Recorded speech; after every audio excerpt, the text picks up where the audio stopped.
And welcome back, guys, to another episode of Katawa Shoujo. In the last part, we got a talking to about our future with the teacher, which was kind of weird. And then Kenji came, and now I guess we're not humoring him. I said that we weren't going to humor him, but we still are in a strange way. But nevertheless, I'm just gonna take a swig of my drink here.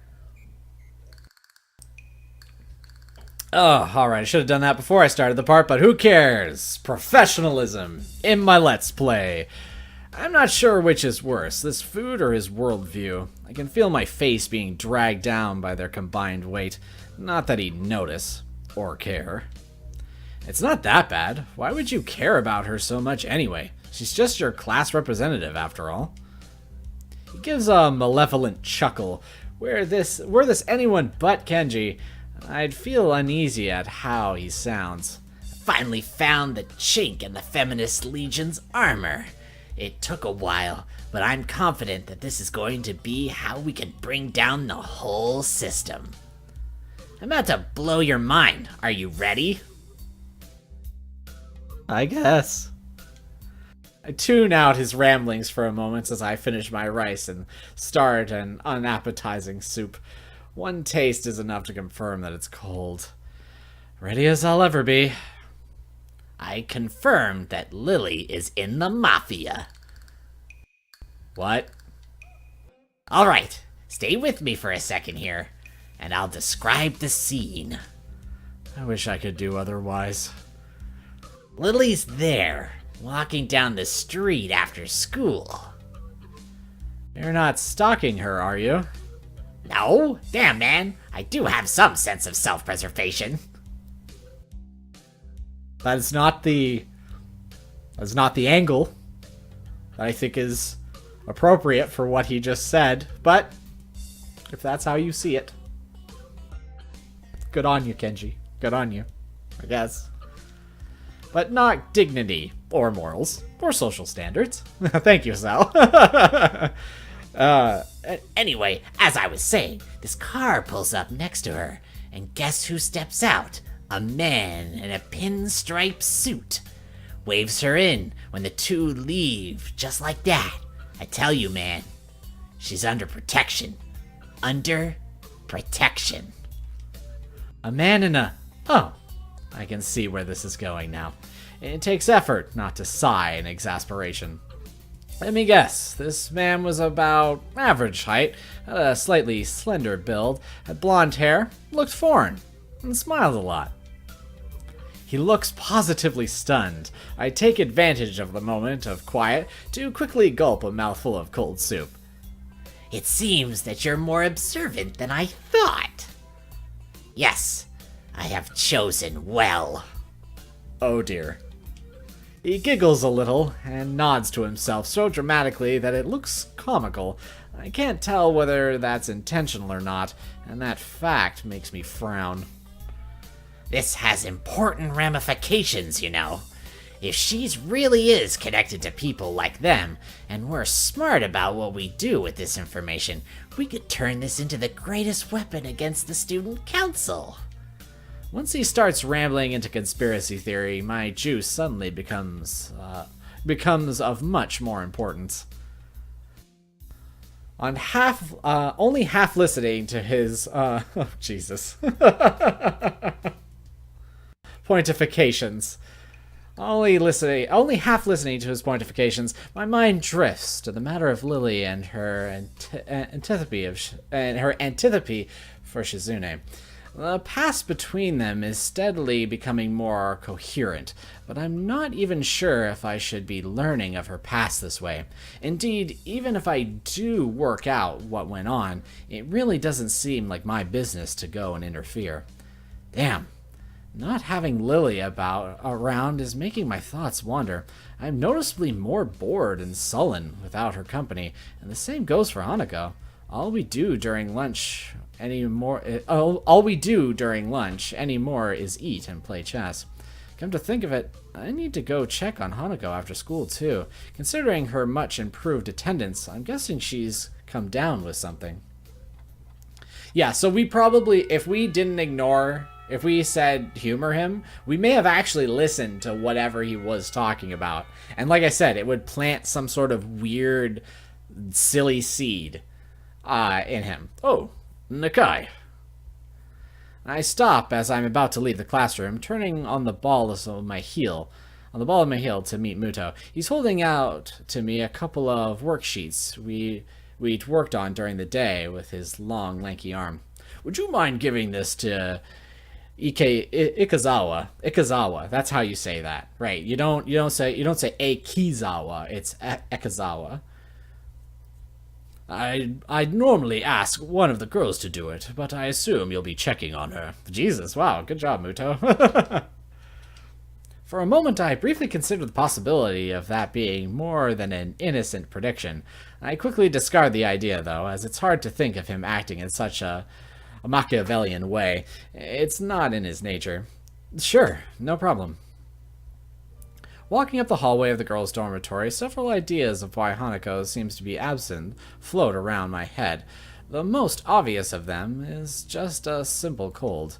That said, she may not even be sick at all. It's been almost a week since Lilly left, and despite her at least appearing to be normal, I've suspected she's somewhat more insecure about it than she's letting on. Eventually, I come to Hanako's dormitory room, and its simple brown door separates us. Her room's position next to Lilly is extremely convenient, and probably a large contributor of their meeting in the first place. Grimacing slightly at the prospect of her being sick, I rap my knuckles on the door. Silence. I listen intently for any sounds of shuffling coming from inside, but I can't hear a thing. I knock on the door again, slightly harder. Still no answer. How strange. A door opens behind me. A freckled and somewhat scrawny underclassman I don't recognize comes out and is briefly taken off guard by my presence. Hi? Oh, keep to myself or ask about Hanako? I don't see why we couldn't ask about Hanako. Like, why keep to yourself in this situation? Like, you're worried about your friend. That's like a no-brainer.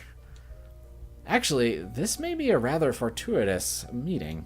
Hey, excuse me, do you know if Hanako comes out of her room today or not? If Hanako's come out of her room today or not? She doesn't seem to be answering. Ikazawa is Ikazawa. Her not answering the door is totally normal. That tall foreign girl's the only person she'll ever talk to, after all. She gives a shrug before walking off down the hallway, having much more important matters to attend to than Hanako or me. Her dismissive attitude annoys me.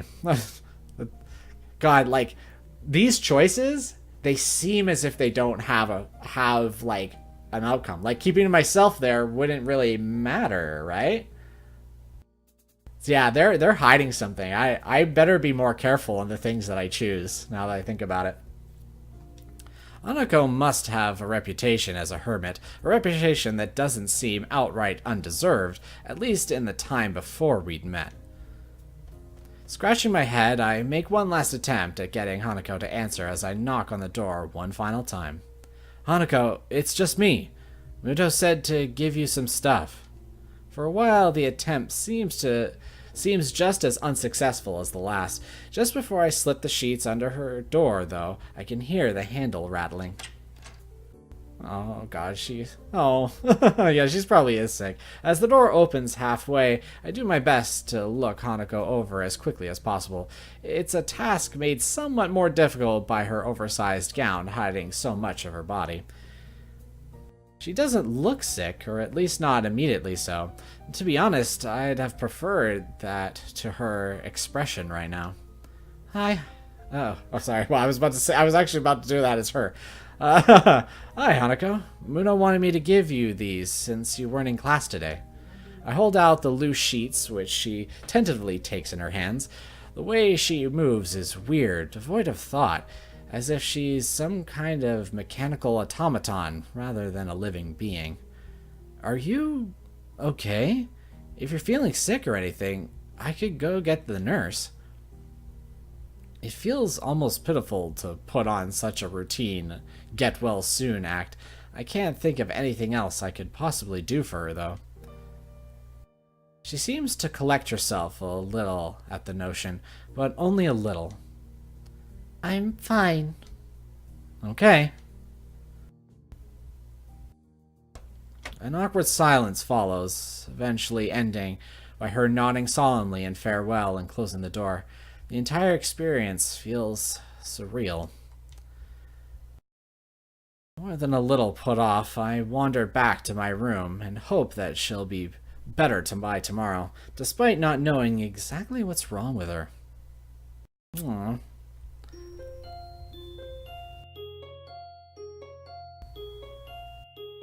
All right, so I was saying earlier that maybe like she's turned for the good in sort of a sense, but yeah, maybe poor Hanako is not feeling too good. Oh, wait a minute. There's something that's peaked in my mind that maybe I'm just making an assumption, but wasn't her real birthday soon, right? Like we should be at her actual birthday this time now, right? So okay, so it's her birthday. Why would that make her upset though? Well, there is a reason that I can think of that's pretty blatantly obvious. But I don't want to make an assumption like that. That seems really bad. That maybe she's feeling like, this is her actual birthday, and normally she spends it with Lilly and stuff. She's not sort of left to her own devices thinking. And maybe her accident, where she got her burns, was around her birthday. Now that's only a speculation. I actually don't know. But I could see that being a reason why she's not physically sick, but, anything like that can really set you off. Oh man, now I'm not feeling Daijobu anymore. Oh, this is not good. Once again, I find myself in front of Hanako's door after another of her unexplained absences from class. Nothing. Considering this is the second day in a row she's been like this, I'm starting to worry about her. Summoning my willpower, I decide to try one last way to get her to respond. Hanako, if you don't say anything, I'll go get the nurse for you. Go away. What? What? It's hard to tell whether her tone is one of depression, anger, or both. What in the world can I actually do to help her if she doesn't even want help? The message is clear enough. I can't just leave her like this, though. Just sitting in her room for days on end. Rubbing my temples in thought, I withdraw to my own room to think about how to proceed. Rationality is what's needed here, not an overreaction. Not as an overreaction may just make matters worse. I dig around, drawer after drawer of my desk, looking for where I put that damn piece of paper. Before she left, Lily told me the number to call her on while in Scotland, and I wrote it down. Now that I need it, though, the damn thing is... here. I probably should have just entered it directly into my cell phone, come to think of it. Without further ado, I enter the numbers and anxiously press the call button. The fact that the phone rings at all shows that I got the prefix for a call to Scotland right, at least. I've never made an international call before, so that's some comfort.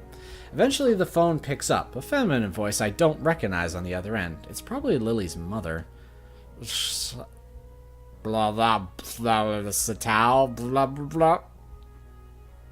Okay. English? Oh, right. I mean, it is kind of ironic that the text is in English, so it's like super weird. English. Suddenly finding myself unprepared, I realize I can't understand a word she says, either due to my limited vocabulary or her heavy accent. I should have anticipated this, since according to Lily, her mother is a native Scot. I soldier on in hopes that she must know some Japanese, considering it's her daughter's native language. It's Hasao Nakai speaking. An enthusiastic sound of realization can be heard as she recognizes the language. My feeling of relief is immense. You must be one of Lily's friends from school, correct?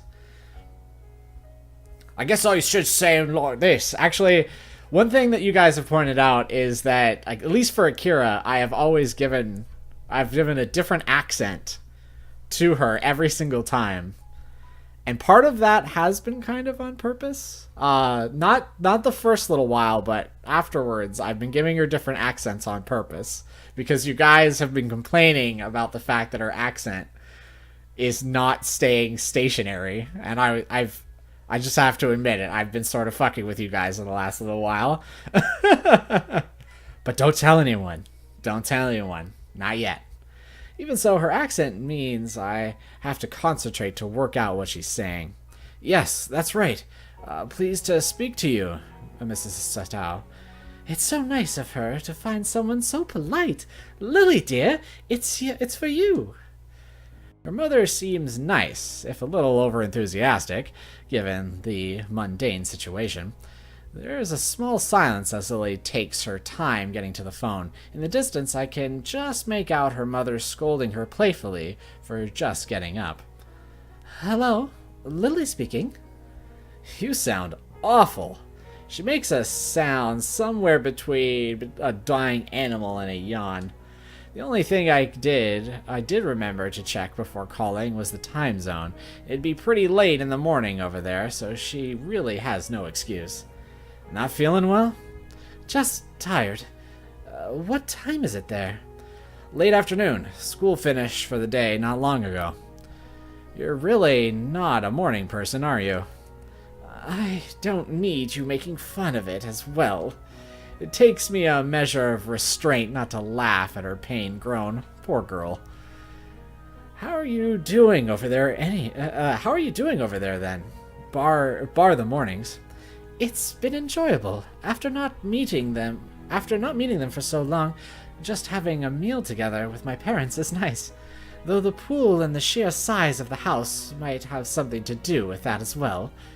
Even if they're not in Japan, from the way it sounds, her family must be pretty wealthy to live so luxuriously. Are things all right with you and Hanako? Damn, I was hoping that wouldn't be brought up quite so quickly. I take a moment to try and sort out exactly how to describe the situation without causing her undue worry, but she picks up on that without a word being said. Hanako's not well, is she? How did you know? Because today is her birthday. Yeah, okay. I did get that on the mark. I'd hoped she might have gotten at least a little better after coming to know you, but... How is she right now? She missed school yesterday and seems out of sorts when I checked up on her. Today she missed school again and just told me to go away. I've really got no idea what to make of it. Has this happened in the past? Is this related to her scarring in some way? Wow, it sounds pretty astute too. Unfortunately so. Roughly the same thing happened last year when her birthday came up. As far as I can tell, it's because her parents died in the accident that caused her scarring, and Hanako blames herself for their deaths. Oh, wow.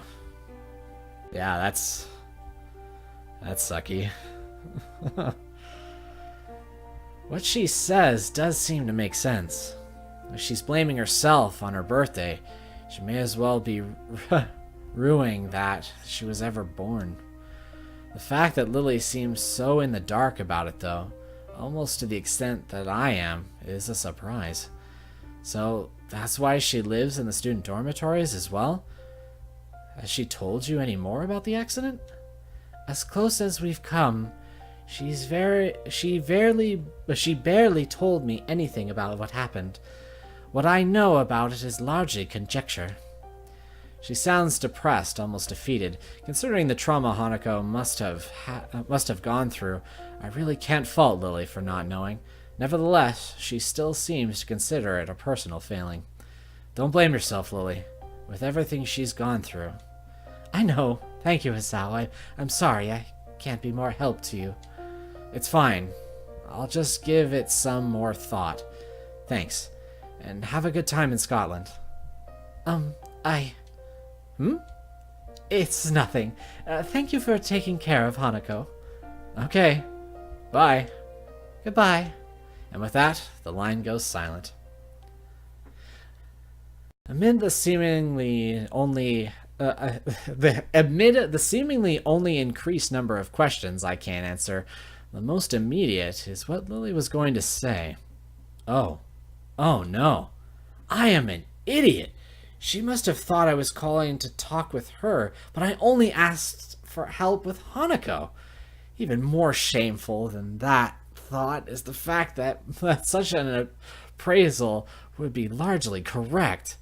Well, first things first. For now, I need to at least sort out Hanako and make sure that she's actually eating okay. The occasional passing of students gives badly hidden glances at the plate of food I carry to the female dormitories. Oh, goodness. I don't know how well this is gonna go over. We're gonna find out. I do feel kind of bad that, yeah, I know he concentrated too much on helping Hanako that he sort of like neglected Lilly there. I feel bad now. But I mean, I didn't get a choice there. That was his fault, not mine. But anyway, guys, we will see the outcome of this little encounter next time. So take care, guys, and stay frosty.